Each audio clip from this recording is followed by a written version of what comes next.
ကဲဒီနေ့ကျွန်တော် reaction လုပ်ချင်တဲ့ video file ကတော့ဘောမလူလိန်ကြော်မျိုးနွားရဲ့ video file ဖြစ်ပါတယ်เนาะဒီနွားအသားဘာတွေကလေးကြစ်ကြိုင်မဟုတ်တာပြောမလဲဆိုတော့ကျွန်တော်တို့ကြည့်ပါဦးဆိုကြတော့ပြောတယ်ဆိုတဲ့ဇာတ်ကားပေါ့ပြောတယ်ဆိုတဲ့ဇာတ်ကားဆိုတာကနေဝင်းလို့သိဆောင်ထားတာပါအဓိကနေဝင်းတို့ဒီဖြုံးငွေဆိုးတို့ဘာလို့နော်အဲ့မှာခင်ဝဲဝါတို့သိဆောင်ထားတယ်ပြောတယ်ဆိုတဲ့ဇာတ်ကားအဲ့ဇာတ်ကားနဲ့ပတ်သက်ပြီးတော့အဲ့ဇာတ်ကားထိုင်းမှာလာပြတယ်ပေါ့23ရက်နေ့မှာထိုင်းမှာလာပြီးဇာတ်ကားဒီဇာတ်ကားလာပြပါတယ်ထိုင်းနိုင်ငံမှာလာပြတဲ့အခါမှာထိုင်းနိုင်ငံမှာလာပြအောင်လားဆိုပြီးတော့ဒီရုပ်ရှင် poster ကို promote လုပ်ပေးတဲ့သူတို့ဒီကားကိုကြည့်အောင်လို့ဝါရဖြန့်ပေးတဲ့သူကူပေးတဲ့သူအဲ့လူတွေအကုန်လုံးကို record ယူပြီးတော့ဘာလို့လုပ်မယ်ညာလို့လုပ်မယ်ဟိုလုပ်မယ်ဒီလိုလုပ်မယ်ပေါ့ဗျာစသဖြင့်ပေါ့ပြီးတော့ boycott လုပ်မယ်စသဖြင့်ပေါ့အဲ့လိုမျိုးနဲ့ဒီလုပ်နေပါတယ်ဟိုလိုလုပ်မယ်ဒီလိုလုပ်မယ်ဘယ်လိုလုပ်မယ်လို့မပြောဘူးအခုပြောနေတဲ့လူအားလုံးဟာ social punishment boycott လုပ်မယ်လို့ပြောကြတာပဲရှိတယ်နော်ဟိုလိုလုပ်မယ်ဒီလိုလုပ်မယ်ဆိုတော့ဘာလုပ်တာဒီလိုလုပ်တာဟိုလိုလုပ်တာအားကြောင့်လို့မင်းမင်းတို့ကစကားပြောကလေးကကြည့်ကစားရနော်ဒီကလည်းဆိုတော့ဟိုအချမ်းဖတ်သမားရင်းမင်းပေါ့နော်အချမ်းဖတ်သမားရင်းမင်းကလုပ်တယ်ရင်းမင်းအချမ်းဖတ်သမားရင်းမင်းဆိုတော့ချင်းတော့ AAC ရင်းမင်းလို့ခေါ်တယ်ဟိုတော့အချမ်းဖတ်သမားရင်းမင်းပေါ့အချမ်းဖတ်သမားရင်းမင်းမငါမတိတော့မင်းကအဲ့လိုကိုရဲမင်းကိုအချမ်းဖတ်သမားရဲမင်းလို့ပြောရတာနဲ့အဲ့ဒီကိုရဲမင်းကအချမ်းဖတ်သမားဖြစ်တော့ဟုတ်လားမတိတော့မေးတာဖြစ်သွားလားမင်းမြန်မာပြည်သားတွေကိုဘယ်နှယောက်ကူညီဘူးလဲမြန်မာပြည်သားတွေဖြစ်နေတဲ့အခက်အခဲကိုမင်းဘယ်နှယောက်ကူညီဘူးလဲကြော်မျိုးမင်းမင်းပြောတဲ့အကျန်းဖက်ဓမ္မဆိုတာတိုင်းမှာတူကူညီခဲ့တဲ့လူဦးရေဘယ်လောက်လဲအရင်မေးတိလားပါစက်တရမ်းပြီးဖားတယ်ဖင်လိုမျိုးတွေ့ရရှုံမပြောနဲ့မင်းရပဲလာပြီးတော့တခိုးကလူဟစ်တယ်ခွေးမသားဟိုဥမော်ဆန်ကြီးစေးရမယ်ခွေးမသားဆိုပြီးတော့အဲ့လိုလုပ်နေတယ်တော့ရှင်းပြောရတော့သူတို့ကဘာလဲဆိုတော့သူမနိုင်အောင်ရှောက်လုပ်တဲ့ပုံစံဖြစ်လာတယ်မနိုင်အောင်ရှောက်ပြီးတော့လူတွေလိုက်ဒုက္ခပေးတာဖြစ်လာတယ်ဆိုတော့သူတို့ဖြစ်ချင်တာတွေမဖြစ်ရတဲ့အခါသူတို့လှုပ်ရှင်နိုင်မလို့တဲ့အခါသူတို့ဘဝကြီးကတဖြည်းဖြည်းနဲ့ဟိုဘာလို့လမ်းမေးရောက်လာတဲ့အခါသူတို့ဘဝကြီးတဖြည်းဖြည်းနဲ့နှိမ့်ချဆုတ်ပြတ်လာတဲ့အခါကျတော့အဲ့ဆိုရင်ကုလသမဂ္ဂမှာတက်ခွင့်မရတာငါတို့လားအာဆီယံမှာခွေးကလက်တောင်တက်ခွင့်မရတာငါတို့လားနိုင်ငံတကာပါလီမန်မှာတက်ခွင့်ရနေတာမင်းတို့လားကုလသမဂ္ဂမှာတမထနာမည်နေရာမှာရေးထားတဲ့တမထနာမည်ကမင်းတို့တမထနာမည်နဲ့ငါတို့တမထနာမည်ပြည်တွင်းမှာနယ်မြေတွေစွန့်လွတ်နေရတာငါတို့လားမင်းတို့လားမတိလို့ရှိရင်သူတို့ပဲနိုင်နေတယ်လို့နော်ပြောရတာကြည့်သူတို့ကနိုင်ဘယ်လောက်ပြောမလဲမသိဘူး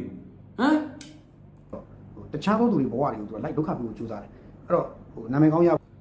ဖို့လည်းသူရဖို့ကြိုးစားတယ် boycott လုပ်ပြီးတော့ကိုကိုသူတို့နာမည်သူဆွတ်တင်ဖို့ကြိုးစားတာပေါ့ဆိုတော့ဘာပြောသူ boycott လုပ်တော့ထိုင်းရရှိရဲ့မဟုတ် boycott လုပ်တာနာမည်ရမဟုတ်ကျွန်တော်မသိလို့မေးတာ boycott လုပ်အခုလူတယောက်ကိုဗျာကျွန်တော်ကလူတယောက်ကို boycott လုပ်ဖို့ပြောလိုက်နံပါတ်1ကျွန်တော်ကသူ့ကို boycott လုပ်ဖို့ပြောတဲ့အတွက်သူ့အပေါင်းဝင်သူ့ကိုအသေးလဲခင်တဲ့ဆွေမျိုးသားချင်းညီကိုမောင်နှမတငယ်ချင်းအပေါင်းအသင်းအားလုံးဒီကျွန်တော်မုန်းပြီဟုတ်တယ်နော်မုန်းပြီပြီးလို့ရှိရင်ဒုတိယနေရာမှာရှိတဲ့ဂျားနေလူတန်းစားဒါကတော့တော်လန်ဘက်ကပေါ့အဲ့ဒီဂျားနေလူတန်းစားကလည်းကိုပြောတဲ့စကားကို तू ကလက်ခံရင်တော်တယ်လက်မခံမဲ့ဒီဘက်ကိုပါသွားမှဆိုဒီလူတွေပါကိုယ်ထပ်မုန်းပြီနော်ကိုပြောလိုက်တဲ့အတိတ်ပဲအကြောင်းအရာကိုဟဲ့ဒီဂျားနေလူတန်းစားတယောက်ကတဘောပေါက်နားလဲပြီးတော့ကိုယ့်ဘက်ပါရင်တော့အကြောင်းမဟုတ်ဘူးကိုယ့်ဘက်မပါလာရင်ဟဲ့ဒီဂျားနေရောဒီတူကာယကံချင်းအတိုင်းဝိုင်းရောနှစ်ခုလုံးကကိုယ့်ကိုမုန်းပြီအဲ့တော့ဒီဘက်မှာတော်လန်အတိုင်းဝိုင်းကလည်းဘွိုင်းကောလှုပ်ခိုင်းလို့ဘာမှဒီလူကိုကျေးဇူးတင်စရာလို့မမြင်ဘူးဒီလူတွေမဟုတ်တာလို့မဟုတ်တာလှုပ်ခိုင်းလောက်ပဲမြင်တယ်ဒါလူပြဝင်မဲ့အရာလို့ဒီကတော်လန်အင်အားစုကလည်းမမြင်ဘူးအဲ့ဘယ်နေရာမှာလူရဝင်မှာလဲဘယ်နေရာမှာနာမည်ကိုခေါ်နေမှာလဲအဲ့လိုလှုပ်ခိုင်းတဲ့လူတွေအမုန်းခံပြီးလှုပ်ကြတာသူများစောင့်မင်းကခံပြီးတော့ပြောရတာအခုငါ့ကိုဆိုဆဲလူရှိတာပဲဒါပေမဲ့ဒါတော့ငါဘွိုင်းကောမပြောဘူးတော့ငါတို့ကရှင်းတယ်ဘွိုင်းကောဆိုရှုပ်တယ်ပြက်သားအေးအေးယူဒါပဲလှုပ်เสียရှိတာလှုပ်တော်လှန်ရက်မှာငါတို့မှားရတယ်ငါတို့စော်မင်းတို့ကငါတို့မိနေငါတို့ဘာလို့ထိုင်ကြည့်နေဘူးဟာကိုစီကိုမိလာတဲ့ဟဲ့ဆိုပြီးကြော်မျိုးမင်းငါချင်းမှာလာထိုင်ပြီးတော့ဦးမချဘူးဟုတ်တယ်မလားအေးအဲ့ဒါပဲအဲ့တော့မင်းကိုငါတို့မိနေဟာညီလေးကြော်မျိုးမင်းလာတယ်ကွာဆိုပြီးတော့မင်းကွင်းရတဲ့ဆက်လိုက်တော့လာမတိုက်ဘူးသိလားအဲ့လိုပဲနော်လှုပ်နေလှုပ်ထိုက်တာကိုလှုပ်ဒါပဲပေးတဲ့တွေကတော့ဒါတကယ်အမှုပညာကိုအားပေးခြင်းနဲ့အမှုပညာကိုတကယ်ချစ်တယ်ဆိုရင်နိုင်ငံရေးအယောင်တွေပါပဲနဲ့အားပေးတော့ကြပါလိမ့်မယ်တကယ်အမှုပညာတမိုးထားတတ်တယ်မှန်တယ်ဗောအမှုပညာတကယ်ချစ်နိုင်ငံရေးအယောင်တွေပါအားပေးရတယ်လေဒါပေမဲ့အဲ့ဒီအမှုပညာကိုတယောက်ဆောင်တဲ့ကောင်တွေရတယ်နိုင်ငံရေးအယောင်တွေမပါဖို့လိုတယ်လေဟုတ်တယ်မလားနိုင်ဟိုဘက်ကပြည်သူကိုတတ်နေတဲ့ကောင်တွေကိုပြည်သူကိုတတ်ဖြတ်နေတဲ့ကောင်တွေကိုသွားပေါင်းပြီးတော့အဲ့ဒီကောင်တွေအာဏာရဖို့အတွက်ဝါဒဖြန့်ကားတွေရိုက်နေပြီးတော့အဲ့ဒီကောင်ကနောက်ထပ်ရုပ်ရှင်ကားပါအမှုပညာမှာဆိုဒီပြည်သူထဲမှာလာပြီးငွေလာရှာတော့ဒီပြည်သူကငြိမ်ခံပေးရမှာလား မင်းတို့တွေတော်တော်တရားကြတယ်နော်တော်တော်တရားကြဖို့ကောင်းတယ်သိလား သူတွေကနှုပညာကိုနားလေတဲ့သူတွေနှုပညာခံစားတဲ့သူတွေကပိဋကစစ်တွေကဒီဇာတ်ကိုကြည့်ပါလိမ့်မယ်တွားကြည့်ပါလိမ့်မယ်ဒါပေမဲ့အောင်ဘိုင်အောင်ညာအောင်နဲ့တော်တော်ဖြစ်ကြတဲ့အုပ်စုတွေကတော့သူတို့ကတော့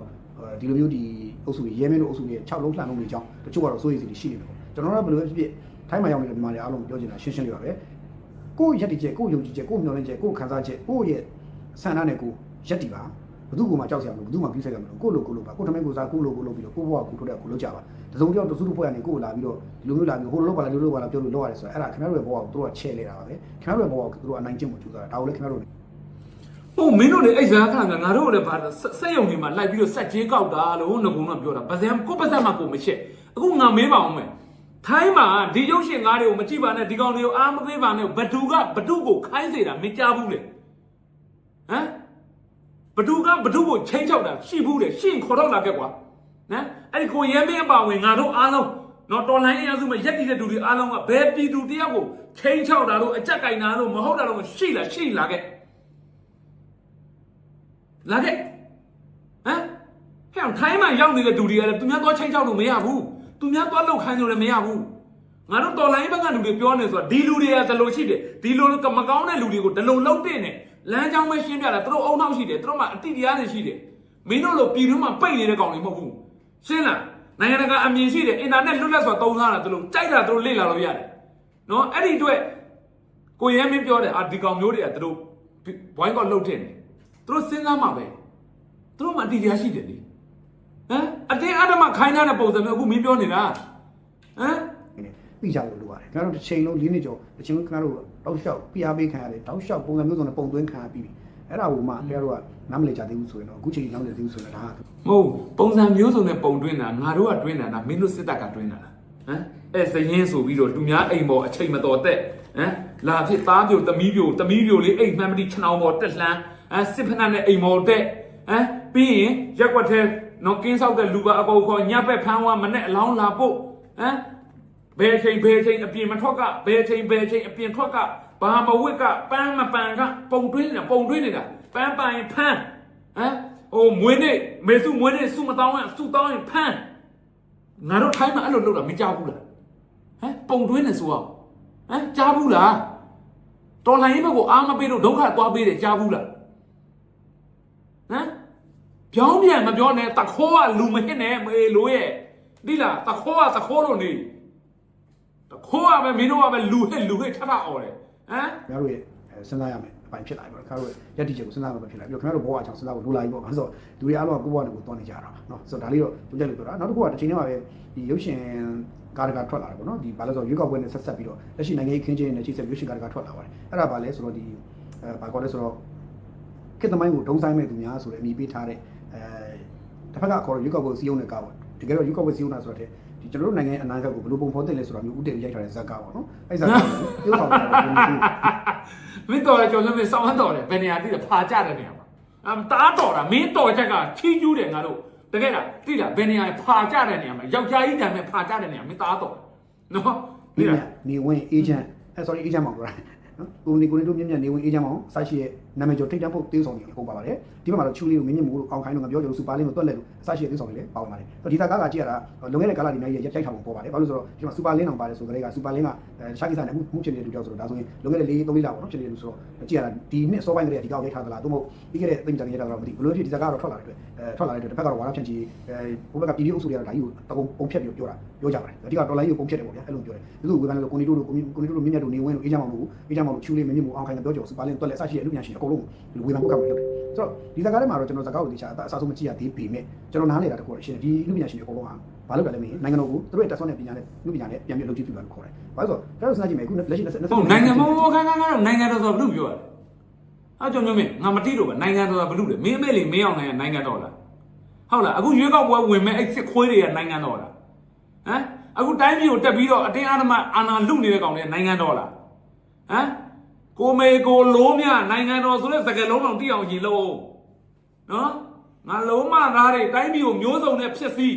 ကလိန်ကကြစ်ကြနီးမျိုးစုံရုပ်မှပြီးပြောတော့ငစီရရိုင်းနေပြောတယ်မင်းတို့လိုခွေးမျိုးတွေကိုအဲ့လိုမပြောလို့ငါဘယ်လိုပြောရမလ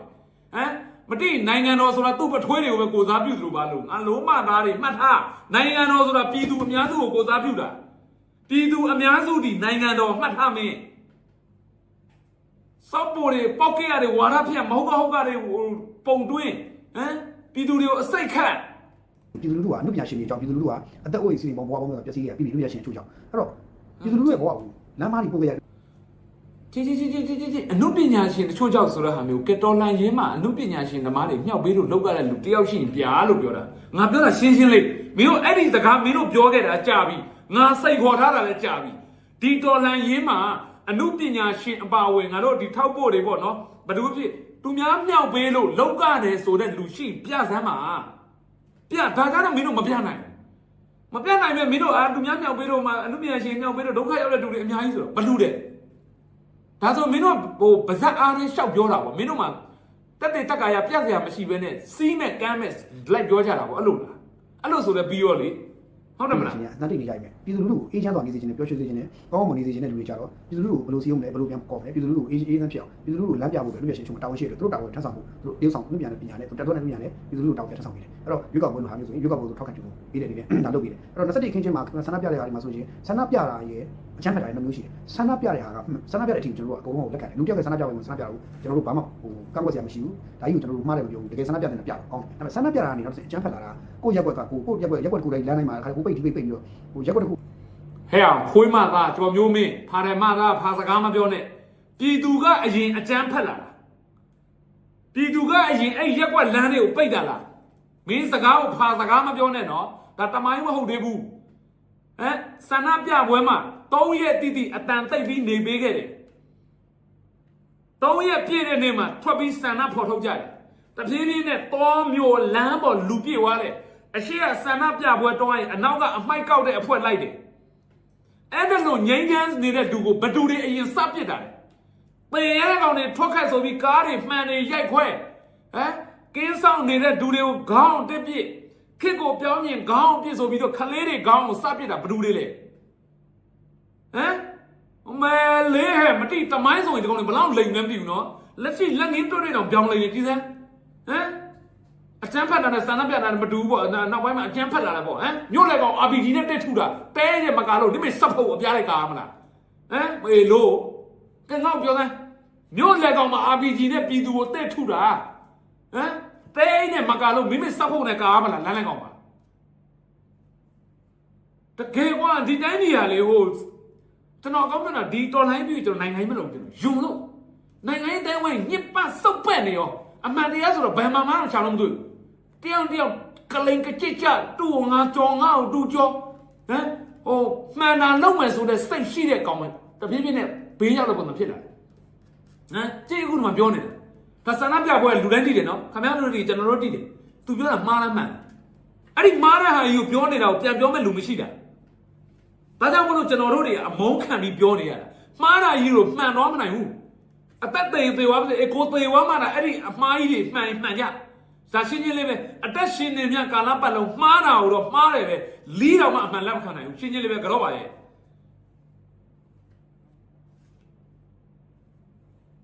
ကိုစစ်တပ်လူမျိုးပုံမျိုးရက်ွက်တစ်ခုကကိုဒေတာတစ်ခုလိုမျိုးပိုင်းဒေတာတစ်ခုလိုမျိုးလုပ်ပြီးတော့ဟိုကျန်တဲ့လုပ်ခဲ့ကြတဲ့ကာလတစ်ခုကိုဖြတ်သန်းခဲ့ကြတယ်အဲ့ဒါကျွန်တော်လည်းရန်ကုန်မှာနေလို့သိတယ်ကျွန်တော်လည်းသိတယ်အဲ့ဒါကိုရက်ွက်ကိုပြန်အောင်ခင်ဗျာလမ်းတူတဲ့တဲ့ကြောင်မျိုးပတ်ပြီးပတ်နေတာရက်ွက်ထိတ်တယ်မှာကင်းတဲ့တွေစောက်ဟိုအချအဲ့လိုမျိုးလုပ်တယ်လမ်းတွေမှာတာယာကွင်းတွေမီးရှို့တယ်အိမ်ပေါ်လမ်းတွေမှာတက်တိုင်တွေဖြိုလဲပစ်တယ်အားကတက်တိုင်တွေထမိန်တွေတက်လန်းနေအားမျိုးစုံပေါ့ဗျာဆန္ဒပြနေမျိုးစုံအဲ့လိုအရင်လောက်တာလားပြည်သူကငါပြောတာကြော်မျိုးမင်းအဲ့ဒီစကားတွေကိုမင်းပြောနေတာမင်းမရှစ်ဘူးလားအဲ့ဒီအလုပ်တွေကိုပြည်သူကဘာကြောင့်လုပ်တာလဲဘသူတွေကပြစ်လို့လုပ်ကြတာလဲပြည်သူဘက်ကအရင်အဲ့ဒီလောက်ရမျိုးတွေစလုပ်တာလားမင်းတို့ခွေးမျိုးတွေကအရင်ပြည်သူကိုပြစ်တတ်တာလားဟိုမှာနီပေါ်မှာဝင်ကြီးချုပ်ရုံးတော့မီးတစ်ရှို့ပလိုက်တယ်လမ်းမှာရက်ထားတဲ့ကားတွေစိုက်ကဲမီးတစ်ရှို့တယ်တနိုင်ငံလုံးနိုင်ငံတော်ပိုင်းအဆောက်အုံအကုန်မီးတစ်ရှို့နေတာအဲ့ဒါလောက်ပြဿနာတက်နေတဲ့နိုင်ငံဟိုတော်မှနီပေါ်ကရှိတဲ့အင်အားစုတွေထိမ့်သိမ့်နိုင်တယ်မင်းတို့အဖေခေါ်နေတဲ့ခွေးမျိုးတွေငါပြောသလိုအရှင်းမဆန္ဒပြရင်အနောက်ကအမိုက်ကောက်တဲ့ပြည်သူလိုက်တယ်အဲ့လောက်အေးချမ်းနေတဲ့ပြည်သူကိုခေါင်းတက်ပစ်တာလေငါကွာ